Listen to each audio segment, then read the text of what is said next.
السلام علیکم ورحمۃ اللہ وبرکاتہ۔ الحمد للہ رب العالمین والصلاة والسلام علی اشرف الانبیاء والمرسلین نبینا محمد وعلی آلہ وصحبہ اجمعین ومن سار علی نہجہ واستنى بسنتہ الی یوم الدین، اما بعد۔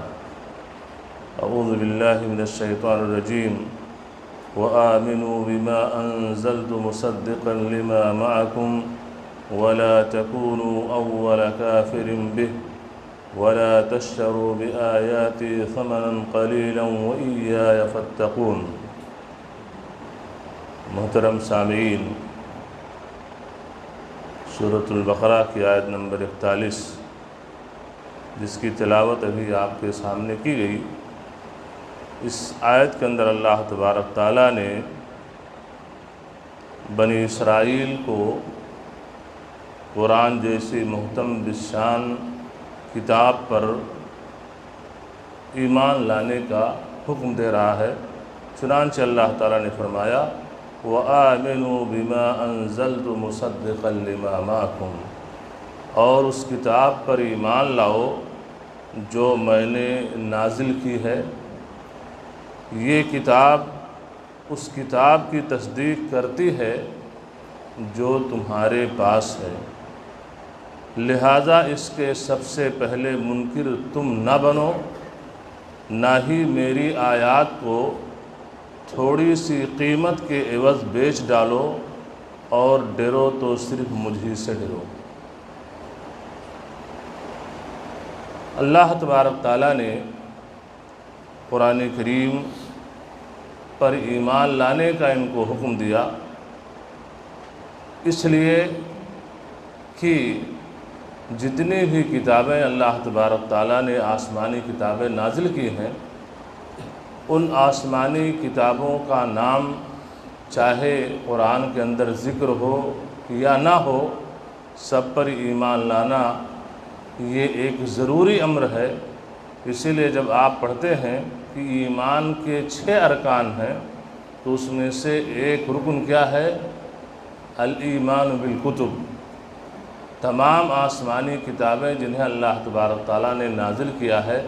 اس پر ایمان رکھا جائے تو یہ ایمان کا ایک رکن ہے۔ اس لیے کہ اس قرآن پر ایمان رکھنا، یہ اہل کتاب بنی اسرائیل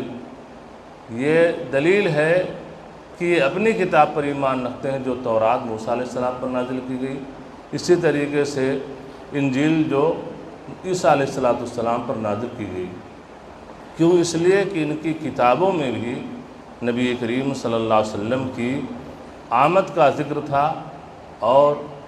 نبی کریم صلی اللہ علیہ وسلم کی نبوت کا ذکر تھا۔ اس لیے اللہ تعالیٰ نے فرمایا کہ تم ایمان لے آؤ اس پر جو میں نے نازل کیا ہے۔ کیا چیز نازل کی تھی اللہ تعالیٰ نے اپنے نبی پر؟ قرآن کریم۔ مصدقا لما معکم،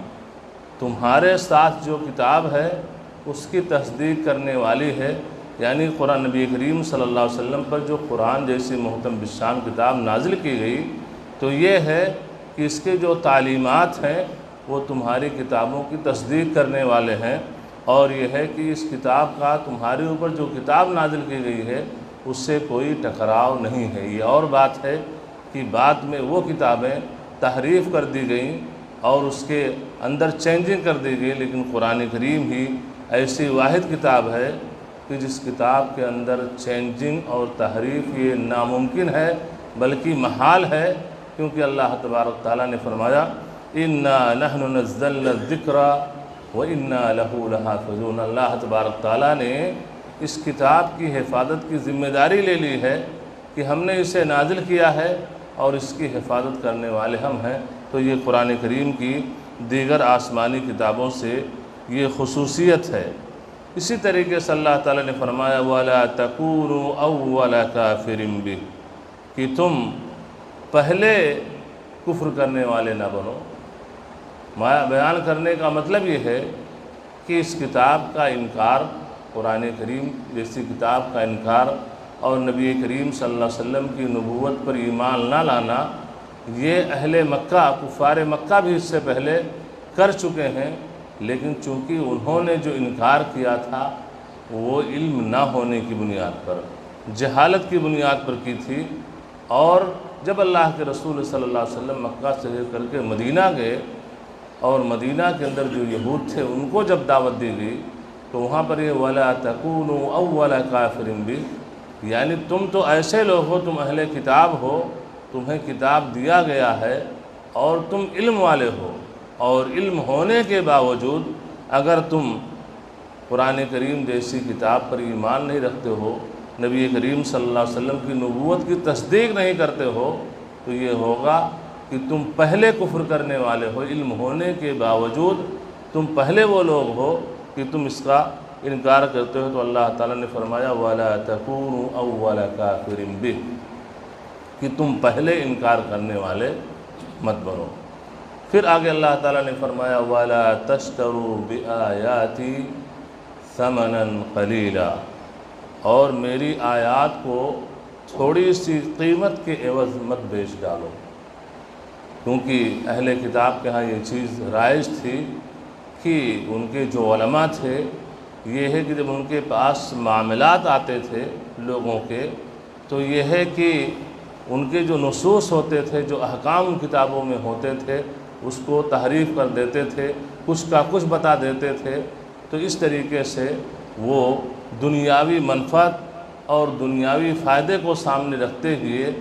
یہ اس کے اندر چینجنگ کر دیتے تھے اور تحریف کر کے اور اس طریقے سے فیصلہ سنا دیتے تھے۔ تو اللہ تعالیٰ نے فرمایا وَلَا تَشْتَرُوا بِآيَاتِي ثَمَنًا قَلِيلًا، میری آیات کو تھوڑی قیمت کے عوض مت بیچو۔ اور یہ حکم گرچہ بنی اسرائیل کو اللہ تعالیٰ مخاطب فرما رہا ہے، لیکن یہ حکم قیامت تک کے آنے والے تمام لوگوں کے لیے ہے۔ آج بھی دیکھیے کہ انسان دنیاوی فائدے کو سامنے رکھتے ہوئے اپنے ایمان کا سودا کر دیتا ہے۔ مجھ کو تو لوگوں نے بتایا کہ کورٹ میں آپ جائیے گواہ کے لیے تو آپ کو کچھ ایسے لوگ ملیں گے جو آپ جس طریقے سے چاہیے کہ آپ کے حق میں وہ گواہی دے دے، وہ گواہی دینے کے لیے تیار ہوتا ہے، چند روپے پیسے میں کہ آپ اس گواہ کو خرید لیجئے اور اس کا ذہن بنا دیجئے کہ ایسا ایسا میٹر ہے اور اس طریقے سے آپ کو جب سامنے آئیں گے آپ کو گواہی دینی ہے، تو یہ ہے کہ اس پیسے کے عوض وہ گواہی دینے کے لیے تیار ہے۔ تو یہ کیا ہے کہ ایمان کا سودا وہ کر رہا ہے دنیاوی فائدے کی خاطر۔ یہ کیا ہے کہ ایمان کا سودا کرنا ہوا، اور یہ ایک مومن کی شان نہیں ہے۔ ایسے ہی دیکھیے کہ جب دو لوگ ہیں، دو لوگوں کے معاملات کہیں پھنس جاتے ہیں، لین دین میں آیا ہے کہ جب آپ کسی سے لین دین کریں تو اس کو آپ لکھ لیا کیجیے، اور لکھنے کے ساتھ اس پر دو گواہ بنا لیجیے۔ کیوں ایسا حکم ہے؟ اس لیے کل کے دن کچھ انبن ہو جائے یا لینے اور دینے والے کسی میں مس انڈرسٹینڈنگ ہو جائے، بھول جائے کوئی، تو وہ تحریری شکل میں موجود ہے، آپ نے دیا ہے، آپ نے لیا ہے، اس تاریخ میں دیا ہے، اس وقت میں دیا ہے، اس کے اوپر دو گواہ موجود ہے۔ تو پھر اس میں دائیں بائیں ہونے کا، لیفٹ رائٹ ہونے کا کوئی چانس نہیں رہے گا، اس لیے کہ آپ کی سائن ہے اور آپ کی تحریر ہے اور دو گواہ موجود ہیں۔ تو یہ کیا ہے کہ جھوٹ آدمی نہیں بول سکتا ہے۔ ورنہ آج دیکھیے کہ ہم نے آپ کو اتنا دیا تھا، وہ کہہ رہے نہیں مجھ کو آپ نے اتنا نہیں، اتنا دیا تھا۔ کیا ہے کہ بیچ میں نہ تو کوئی تحریر ہے، نہ کوئی سائن ہے، اور نہ ہی کوئی گواہ ہے۔ تو اس پہ سامنے والا ہوتا ہے کہ جھوٹی قسمیں بھی کھا لیتا ہے کہ اللہ کی قسم، اور اللہ کی قسم تو وہ کھانا جائز ہے ایسے معاملات میں، لیکن جائز قسم ہو۔ بلکہ اس سے بھی بری چیز کیا ہے کہ انسان اپنے بیٹے کی، اپنے ماں کی قسم کھا لیتا ہے، جو شرک باللہ ہے۔ تو یہ کیوں کرتا ہے؟ دنیاوی فائدے کے لیے، کہ دیا تھا 10 لیکن کہہ رہا نہیں میں نے 20 دیا تھا، لیا تھا 10 لیکن کہتا ہے نہیں آپ نے مجھے 10,000 نہیں دیا تھا، مجھے آپ نے 5,000 دیا تھا۔ دنیاوی فائدے کے لیے کیا ہے کہ ایمان کا سودا کر دیتا ہے، اور اس طریقے سے عذاب الہی کو اپنے اوپر مول لے لیتا ہے۔ تو یہ ہے وَلَا تَشْتَرُوا بِآيَاتِي ثمن قلیلا، میری آیات کو تھوڑی قیمت کے عوض مت بیچو، اپنے ایمان کا سودا مت کرو، دنیاوی خسارہ ہو جائے ہو جانے دو، لیکن یہ ہے کہ ایمان کو ضائع مت ہونے دو۔ اور اسی لیے نبی کریم صلی اللہ علیہ وسلم کی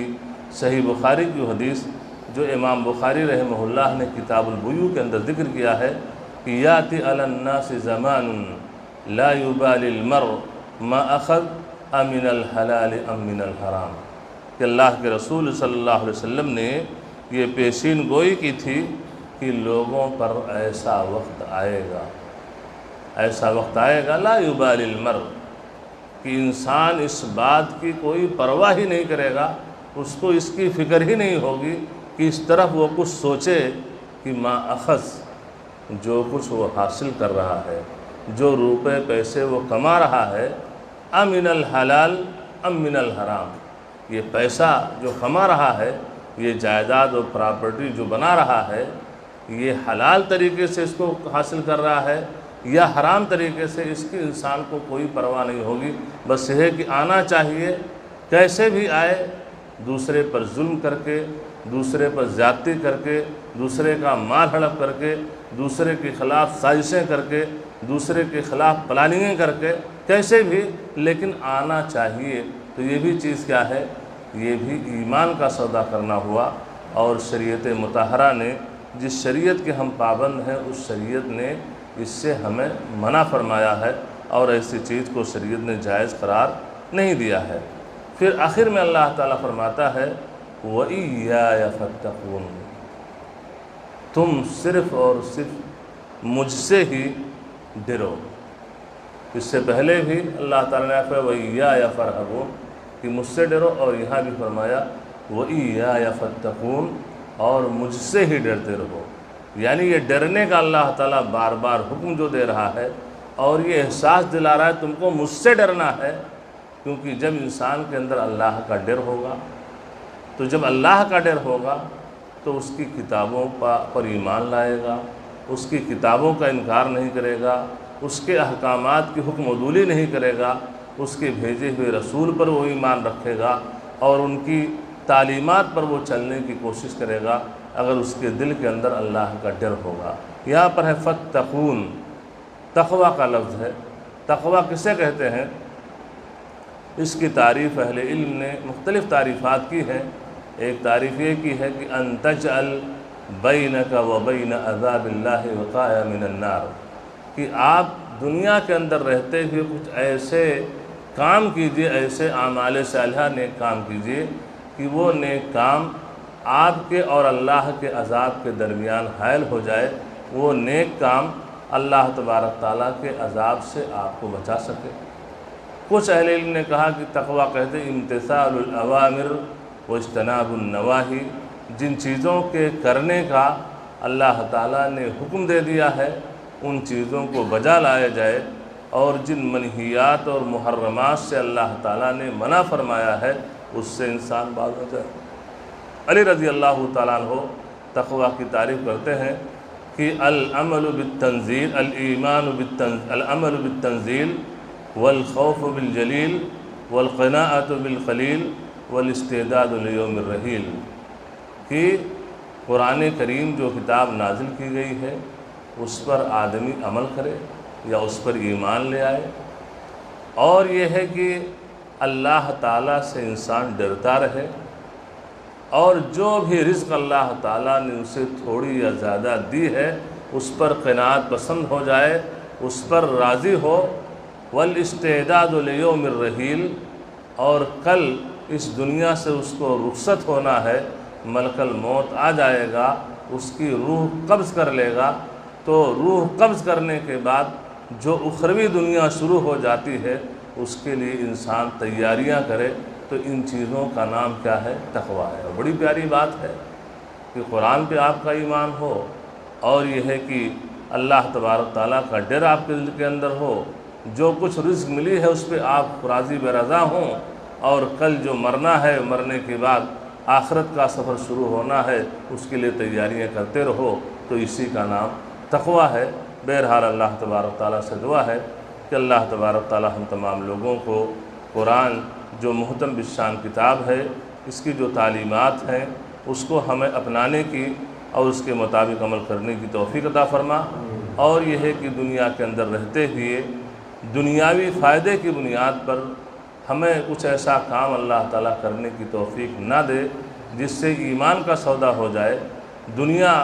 کا دنیاوی خسارہ ہم گوارہ کر لیں لیکن اخروی خسارہ ہم گوارہ نہ کریں۔ یہ ہم سب کا ایمان ہونا چاہیے، ہم سب کی کوشش ہونی چاہیے۔ اللہ تعالی ہم سب کو اس کی توفیق عطا فرما۔ وصلی اللہ علی نبینا محمد وعلی آلہ وصحبہ وسلم۔ والسلام علیکم ورحمۃ اللہ وبرکاتہ۔